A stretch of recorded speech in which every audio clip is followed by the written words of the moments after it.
মানে থাকে না যে ভাইরাল হওয়ার ইচ্ছা আর কি, এমনিও ভাইরাল।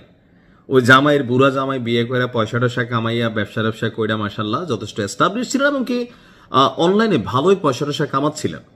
তো জামাই মারা যাওয়ার পরে আমরা দেখলাম যে 3 মাসও হয় নাই আবার আরেক বিয়ে করলেন, মাসাল্লাহ ভালো কাজই করছেন, ওদিক থেকে তিনি ভাইরাল। কিন্তু নতুন কইরা ওনার ভাইরালের কুতকুতি উঠছে, ক্যারেক্টারটা অনেকের কাছে পরিচিত। তিনি হচ্ছেন যে আপনার সোশ্যাল মিডিয়া ইনফ্লুয়েন্সার হিসাবে রুবাইয়াত ফাতিমা তনি।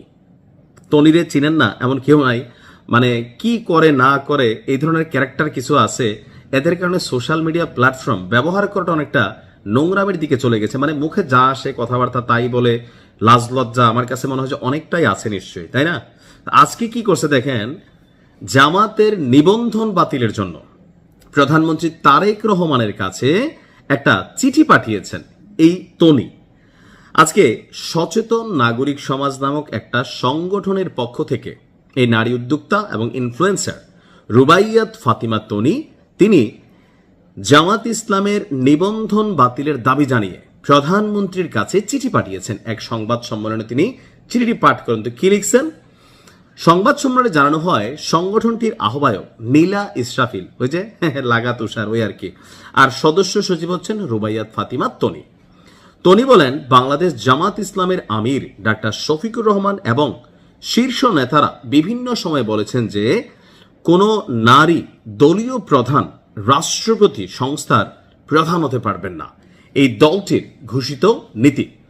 তার বক্তব্য হচ্ছে জামাতের এই অবস্থান দেশের সংবিধানের অনুচ্ছেদ 27 এবং 28 লঙ্ঘন করেছে। আইন অনুযায়ী কোনো রাজনৈতিক দল যদি লিঙ্গ সমতার বিরুদ্ধে অবস্থান নেয় তবে তার নিবন্ধন বাতিলযোগ্য। তো এই সচেতন নাগরিক সমাজের পক্ষ থেকে তনির দাবি হচ্ছে যে নারীর সম্মান তোমরা রাখছো, ভাবিয়ে কয় এক গোসার সিত্তিয়া হত। তো যাই হোক, তিনি বলছেন যে নারীর সম্মান এবং সাংবিধানিক অধিকার কোনো রাজনৈতিক আপোষের বিষয় হতে পারে না। তারা দাবি করেছেন জামাতের নিবন্ধন বাতিল ডাক্তার শফিকুর রহমানের বিরুদ্ধে প্রচলিত আইনে ব্যবস্থা গ্রহণ এবং নারীর প্রতি বিদ্বেষমূলক বক্তব্যের বিরুদ্ধে রাষ্ট্রকে কঠোর আইনগত পদক্ষেপ নিতে হবে। থাকে না যে তেলবাজি।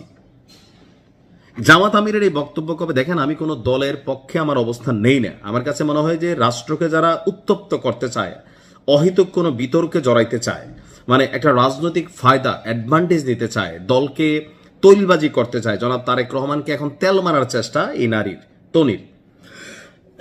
জামাত আমিরের এই বক্তব্যটা বেসিক্যালি নির্বাচনের আগে একটা আন্তর্জাতিক গণমাধ্যমকে দেওয়া সাক্ষাৎকারে তখন তিনি বলছিলেন যে মানে সাংবাদিকের প্রশ্ন ছিল যে জামাতের প্রধান হিসাবে কোনো নারী কি কোনো ভূমিকায় আসবে বা দলটির প্রধান।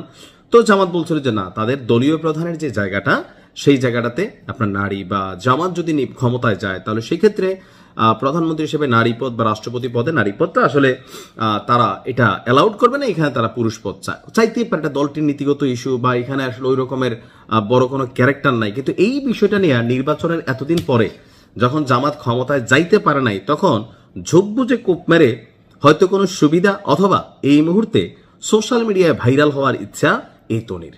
নিজে কিন্তু বিয়ে করছেন, ওই যে লন্ডন থাকে না জানি কই থাকে এক জামাই, সেখানে কিন্তু দিন টিন কাটান। এই দেশে দেখেন কি ঝাঁপায়া পড়তেছেন, মানে জামাতের নেতা কর্মীরা যাতে তারা গালাগালি করে, আবার বট বাহিনীর বিরুদ্ধে সে ব্যবস্থা চাচ্ছে। তো সবকিছু মিলিয়ে একটা হাস্যকর পরিস্থিতি স্যার, আমার কাছে আর কিছুই মনে হয় নাই। ভালো থাকুন, আসসালামু আলাইকুম।